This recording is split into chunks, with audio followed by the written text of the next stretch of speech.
Praise the Lord.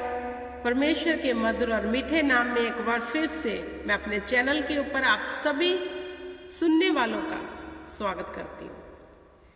मेरे प्रिय भाई बहनों, आज का जो मैं विषय लेकर आई हूँ वो ये है कि पवित्र आत्मा के द्वारा जीवन कैसा होता है। जो हम दावा करते हैं कि परमेश्वर का आत्मा हम में है, हम ये दावा करते हैं कि परमेश्वर का आत्मा हम में है।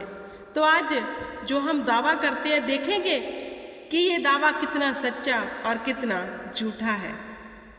जानेंगे वचन के बीच में से कि सचमुच पवित्र आत्मा हम में है, पवित्र आत्मा के द्वारा हम कैसे कार्य कर रहे हैं। हालेलुया। तो आज डाउट क्लियर हो जाएगा। मेरे प्रिय भाई बहनों, परमेश्वर ने कहा सत्य को जानो, सत्य तुम्हें स्वतंत्र करेगा। तो सत्य हमें कैसे जानना है? उसके वचन के बीच में से। हम दावे तो बड़े बड़े करते हैं, हमारे पास परमेश्वर का आत्मा है, हम दावा करते हैं। हमारे जीवन में कभी कोई घटी ना होगी, हम दावा करते हैं। लेकिन ये दावे कितने सच्चे और कितने झूठे हैं, डिपेंड करता है आपके जीवन के ऊपर, आपकी लाइफ के ऊपर, आपके स्वभाव के ऊपर, आपके कामों के ऊपर। इस वचन के अनुसार कैसे हैं हम जानेंगे। वचनों के बीच में से रोमिया की बुक उसका 8 अध्याय, इसकी जो हेडलाइन है वो है पवित्र आत्मा के द्वारा जीवन। जो हम दावा करते हैं कि हम पवित्र आत्मा के द्वारा चलाए चलते हैं, हमारे अंदर पवित्र आत्मा है। क्या कहता है वचन 8 अध्याय में? इसकी 9 आयत से मैं पढ़ूंगी। परंतु जबकि परमेश्वर का आत्मा तुम में बसता है तो तुम शारीरिक दशा में नहीं परंतु आत्मिक दशा में हो। यदि किसी में मसीह का आत्मा नहीं तो वह उसका जन नहीं। यदि मसीह तुम में है तो देह पाप के कारण मरी हुई है परंतु आत्मा धर्म के कारण जीवित है। हालेलुया। मेरे प्रिय भाई बहनों, अब वचन हमारे सामने एक शीशा है जिससे हम अपनी छवि को देख सकते हैं।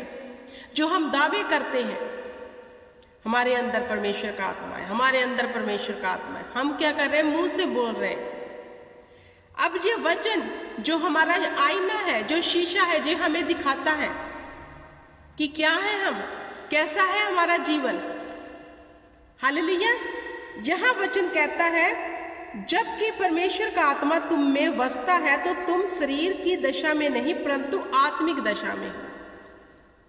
अब पहला चिन्ह कौन सा होगा? अगर सच में हमारे भीतर परमेश्वर का आत्मा है तो हम शरीर की दशा में नहीं होंगे वरन आत्मा की दशा में होंगे।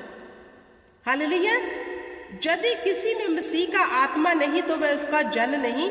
यदि मसीह तुम में है तो देह पाप के कारण मरी हुई होनी चाहिए। अब अगर हमारे अंदर परमेश्वर का आत्मा है, जो हम दावा करते हैं, अगर सच में है तो हमारी देही पाप के कामों के कारण मरी हुई होनी चाहिए। अब कैसे मरी हुई होनी चाहिए?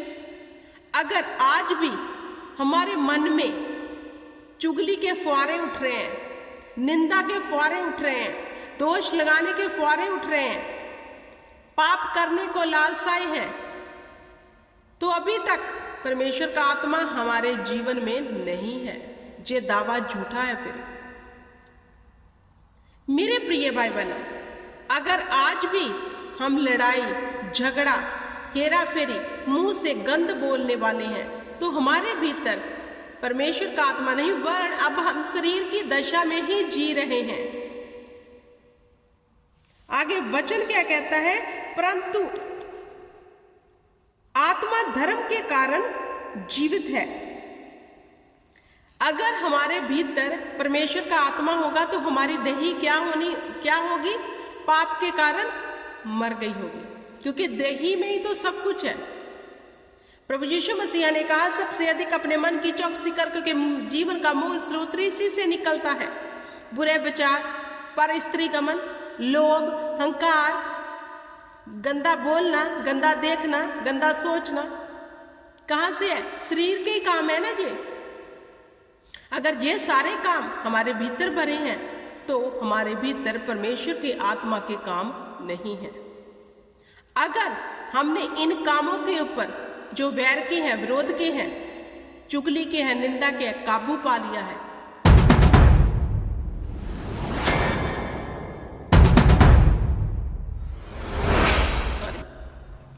आप समझ सकते हो कि परमेश्वर का आत्मा हम में वास करता है।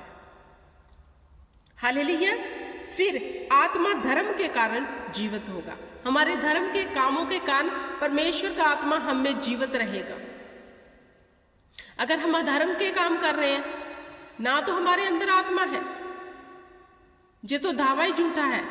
अगर हम धर्म के काम कर रहे हैं, अपने आप को शरीर के कामों से मार दिया है, तो हमारे अंदर परमेश्वर का आत्मा धर्म के कामों के कारण जीवित है। अब जिसमें परमेश्वर का आत्मा जीवित है वो बंधुआई में नहीं रहेगा, वो पाप का गुलाम नहीं रहेगा, वह स्वतंत्र हो जाएगा।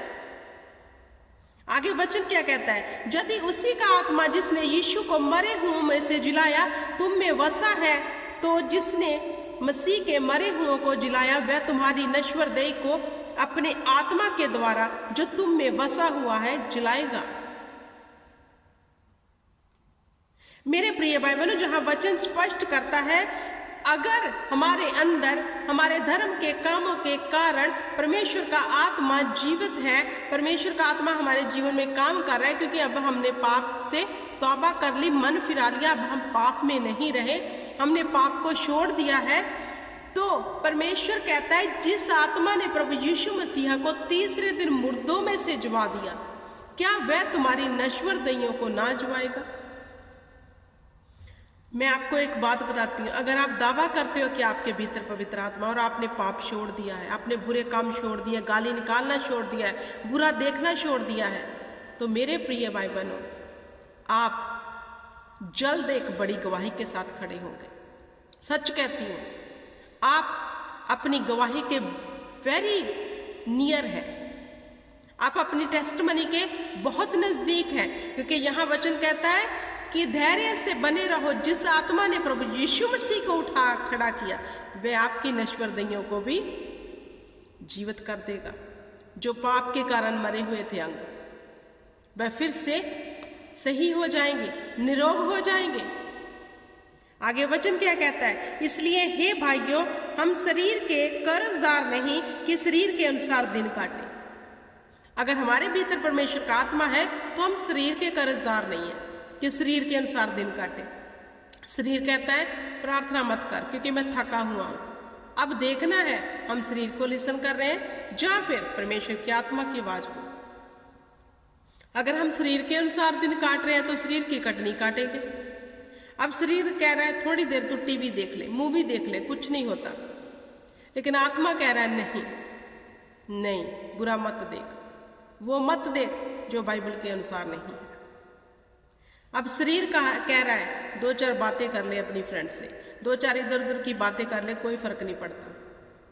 लेकिन परमेश्वर कहता है, परमेश्वर का वचन कहता है जहां बहुत सी बातें होती है वहां पाप होता है। तो बहुत सी बातें करने में भी हमें चौकस रहना है। अगर शरीर हम पर हावी है तो बहुत बोलने वाले होंगे, गंदा बोलने वाले होंगे, चुगली करने वाले होंगे, दोष लगाने वाले होंगे, ढा करने वाले होंगे, वो हर चीज हम में पाई जाएगी। अगर आत्मा के अनुसार चल रहे होंगे तो शरीर के कामों पे काबू पा लिया होगा। जहां दो जन बैठ के बातें कर रहे हैं, किसी की चुगली कर रहे हैं, मुझे वहां नहीं जाना, क्योंकि परमेश्वर का आत्मा मुझे अलाउ नहीं करता। परमेश्वर की आत्मा के अनुसार चलने के फायदे ही फायदे हैं। जिस दिन आपने अपने शरीर के ऊपर फतेह पा ली और परमेश्वर की आत्मा के अनुसार चलने लग गए, आपको इतना लाभ होगा कि आपकी आशीषें बंद नहीं होगी कभी भी। परमेश्वर ने कहा जो मुझ में बना रहता है, मेरी आज्ञाओं में बना रहता है, फिर जो चाहे वह मांगे उसके लिए हो जाएगा।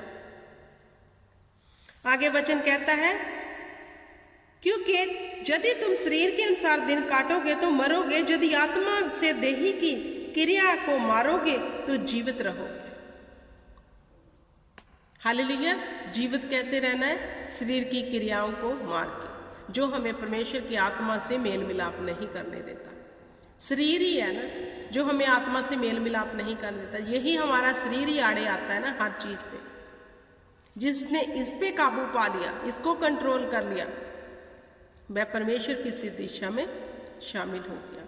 आई होप मेरे प्रिय भाई बहनों कि आपको समझ आ गया होगा ये वचन।